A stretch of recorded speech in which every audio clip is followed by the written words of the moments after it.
guys, it's Katherine again, and in this video we're going to the Vampire Diaries Season 5, Episode 10, 50 Shades of Grayson. This episode was really good, I thought. I thought this season is actually, from last episode, I think it's getting really good. And I think definitely that this episode was, I don't know, was it the best? I don't know if it was the best one or the last one was. I think both of them were really good. And I can't figure out which one I like more, but that ending, oh my gosh, it's going to kill me. And we're going to have to get to that. But let's first get to the episode. So the main plot, of course, had to do with Damon and Elena and everything. So let's just get to that. So Damon is still locked up in that cell, and he's punching the walls of his cell in captivity. He knocks this rock loose, and he grabs one of the bullets Aaron dropped when he shot Damon, and he uses these to try and break the bars. He kicks the gated door, and it swings open, so now he's out. So he's out of the cell now. So he goes to Katherine and Stefan, who we'll get to them in a second, but he goes to them, and he comes in, and he asks if Elena's there, because he has no idea where Elena is. Remember, he woke up, and he's like, Elena, where are you? And he didn't know where she was, and he calls for Stefan, and basically, he said he hadn't seen her either since he was with her all night.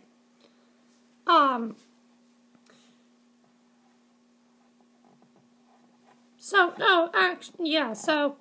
Elena wakes in this lab. She's drugged out. She's drugged out somewhat, and she sees the stairs and then a ball bouncing down.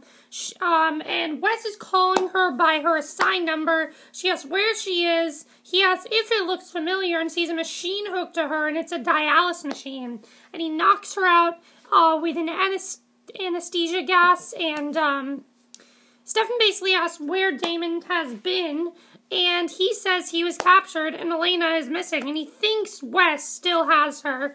And Damon says that they need some kind of leverage to use against Wes. And Damon finds Aaron and asks if he thinks he should kill him or try and use him to get Elena loose. So he tried to run, but then Stefan is there to stop him.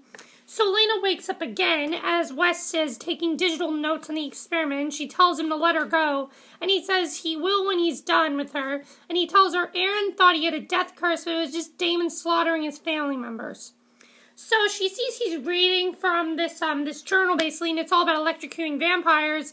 And basically, she thinks it's from Wes. It turns out, though, he is reading from her father's journal, and that everything he's doing to her, her father did to his patients. Which is just, that's a huge twist, and I'm really loving this stuff we're finding out about Elena's father. It's a lot of character development, because we really didn't know a lot about her family, and now that we're starting to learn more about it, I think it's really cool, actually, so I really do like that.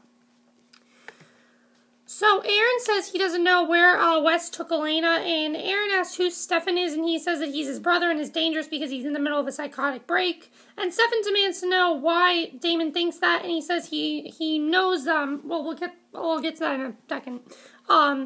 Stefan says he's jealous, and Damon says he's disturbed, and Aaron wants to know why he's not dead, and Damon tells him to shoot for the heart next time, and Damon says they're going to call Wes and basically tell him, and this I thought was a really interesting thing they were going to do. They're basically going to tell him that if he hands over Elena, they will not do anything to him, but so that's what they plan to do. But Elena wakes up again. She's horrified that she's trapped in her dad's clinic, because now she's terrified that her father did this to people, and he tells her that it's just a condemned building where no one will find him. He gets this call from Aaron, and Aaron says exactly what Damon and Stefan told him to say, where basically he hands over Elena, everything will be cool, but if he doesn't, Damon will kill him.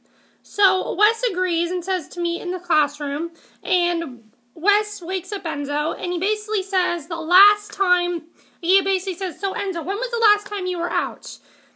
So he shoots him, but he can't really say anything, but he puts this, he shoots him up with something that he says will guarantee he'll come back to Wes, and he basically tells, Enzo that,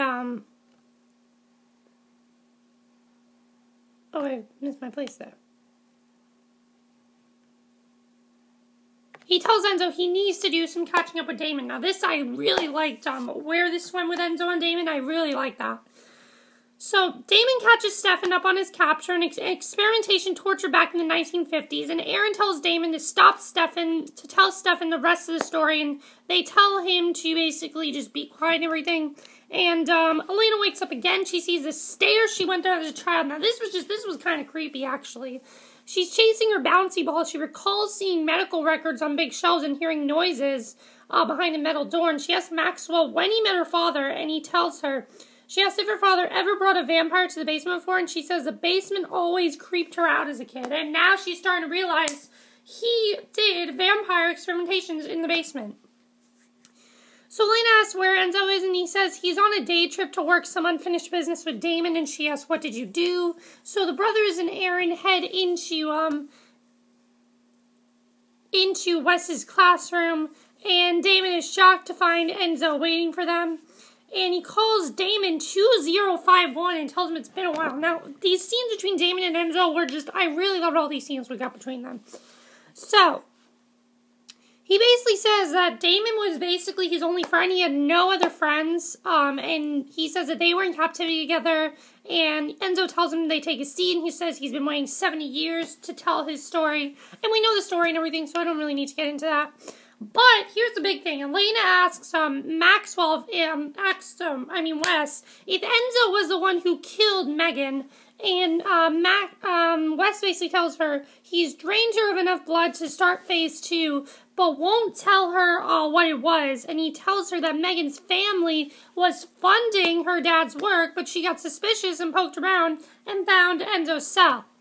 So Stefan calls Wes and threatens Aaron, and Wes threatens Elena with a lobotomy, and Stefan tells Damon that Wes doesn't seem to care about Aaron and Enzo, and it's myth that he interrupted his storytelling, and Aaron says to listen to him, but Enzo throws a tantrum in the chair to get their attention, because Enzo just really wants to tell a story, and he can't tell a story. So Stefan then calls Wes and threatens to kill Aaron, basically, and we saw that on the promo. And, we talked about that already. So Enzo goes back to his storytelling and about how he helped Damon escape. He tells Stefan and Aaron about the fire and how Damon couldn't get the cage open. And, Stefan says he didn't mention and asks why Damon is unfazed and everything. And as we know, Damon turned his emotions off, so that's why he wasn't unfazed about it. So Aaron offers them flies on the Whitmores to save his life. Damon tells him if he's lying, he's going to gouge his eyes out with his thumbs. And Enzo tells Damon he's not going anywhere. And Damon tells Stefan to take Aaron out and go and kill him if he's lying. So, slowly after this, though, Enzo drinks. He asks Damon if a cricket ever caught in America. And eventually this leads them to have a pretty big fight. Enzo says that Wes told him he couldn't have the antidote until he killed Damon. So Enzo grabs him up, he throws him off the window, Damon crashes into a car, and Enzo comes up and tells him he's probably broke a few bones. Damon says he won't fight back, and he asks if he's going to run, and Damon says he just wants his girlfriend back, and he punches him and throws him away from him, and Enzo says he just wants to kill him, and that's all he's thought about for the past decades, and Damon begs Enzo to tell him where she is, but he collapses and desiccates. So basically, he's presumed dead, we think. Because Aaron then tries to pull a gun on Stefan. Stefan throws him against the wall and says he'll kill him. And he says Damon only leaves one alive each generation to carry. And he tells Aaron basically tells him about the whole Whitmore thing. And Aaron says Stefan should kill him so Damon can keep tormenting his family. And I honestly thought Aaron was going to die in this episode. Just from all the, stuff he got into in this episode. So then Elena remembers hearing noises behind the door as a child, and basically what we find out is that he was trying to save this little girl's life, and that little girl's life was Megan. That's what we find out, that little girl's life was probably Megan, and that's the big thing. So Elena realizes that Wes is turning her into a vampire blood addict. She reminds him that Jesse couldn't stop feeding, and he tells her she's about to be patent 0 for vampire killing vampire. So that's what basically happens, is that Wes is trying to turn her into what he turned Jesse, into a vampire blood addict, and that's exactly what he did to Jesse. So he's taking notes and says Elena's ready to be injected, but he heads towards her with a needle. He injects her. Stefan comes right down the stairs, and Elena butts heads, and Maxwell knocks out just as Stefan arrives. He cuts her loose and tells her he's got her, and she tells him to get her out of there. So she gets out, basically. But then Enzo wakes up to find Damon has injected him with the antidote, and Damon tells him that the only way he could save himself and leave him was to shut off his humanity. So he flipped off the switch and felt nothing, and Enzo says it now and asks if he feels remorse and pain now, and Damon tells him they're even. Enzo tells him that he ruined him, but that's just who Damon is, and he will always be a monster. So is Enzo dead? I'm assuming Enzo probably died, but I'm not sure. But then Damon finds Elena reading her father's research papers. She tells him she had a very bad feeling about the basement since she was a child, and Damon says she's going to get nightmares reading her dad's files, and she says she thinks the little girl her father cured was Megan, and Damon wants to know if she defends him for the same reason even though he's also a monster, and she says she loves him, but Damon says he's bad and has to let her go. And he says he wants her to relieve her of having to defend him every time a horrible ghost from his past turns up. And he tells her to stop defending him and says he won't and can't change who he is, but that he refuses to change her, and he walks away and Elena cries. So I think them breaking up is actually a good thing because he's basically trying to protect her because he thinks he's this monster now and he's really just trying to protect her. I think that's what it is. He wants to protect Elena, and I think that's what this is all about. He really wants to protect her. So I think them breaking up isn't a bad thing. I think it's a good thing actually. So then we get this one big scene where she tosses her father's notebook into the fire and she watches it burn. Also, Aaron had found Wes in the basement lab, and he looks at all the equipment, and Aaron demands him to explain it. And he tells him that he sold him out to the vampires, and Wes says he's sorry, and he says he never wants to see him again, but takes the syringe of Ripper serum with him, and that's all that happens. So is Wes going to, turn into a Ripper? We'll have to see. But the other big plot that we have is Katherine. Now, Katherine had a very interesting plot. Basically, Katherine, as we know, she just slept with Stefan, and the biggest thing that happened is that she finds out that she's still dying because her hair has fallen out. She doesn't want anybody to know. But Nadia comes and she sees Katherine's suicide note, and she tries to find a way to basically heal Katherine, and she said if she goes to a traveler vampire, then she might be able to, they might be able to cure her and turn her back into a vampire, basically, and that was their plan, but she really doesn't want to go through with it, but then she, kind of, I think, now wants to go through with it, but then we get the biggest scene of all with Katherine and Stefan, where Stefan basically tells her that, she says she wanted to talk about last night, and he says okay, and tells him to talk and everything. And he tells her that basically they had this moment, but he says he can't forgive her for all the things that she's done to him for the past 147 years. And she reminds him she's dying and everything. And she tells him she's looking for a little redemption. And she said, and here's one part that I really love. She says, do you look at me the same way you would look at Elena? And he can't really answer that. But then he comes back and he says she's sorry she's dying.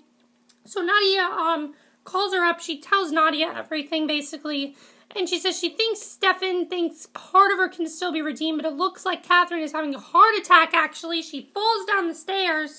And so, did Katherine die? I don't think Katherine died, but what do you guys think? Did Katherine die? I don't think Katherine is going to die from this. I think Nadia will be able to get to her in time because she was just like, hello, Katherine. I think she's probably going to be okay from this, but I don't know. Let me know what you guys saw this episode. Damon and Elena breaking up. Was that a good thing? Do you think Damon, do you agree with what Damon did? I think what Damon did was fine. He's just trying to protect her. And is Katherine going to live? I do think she's going to live. And what do you think about Stefan and Katherine? Do you think they have a future together? I still think that Stefan and Katherine do have a future together. Also, no Caroline and no Bonnie. I was completely fine with that. I didn't really have a problem with that. But I really liked everything this episode. And also, is Wes going to start to become a Ripper and everything? We'll have to see. That's it for my review. I hope you enjoyed it. And I'll see you guys in the next video. Okay, bye.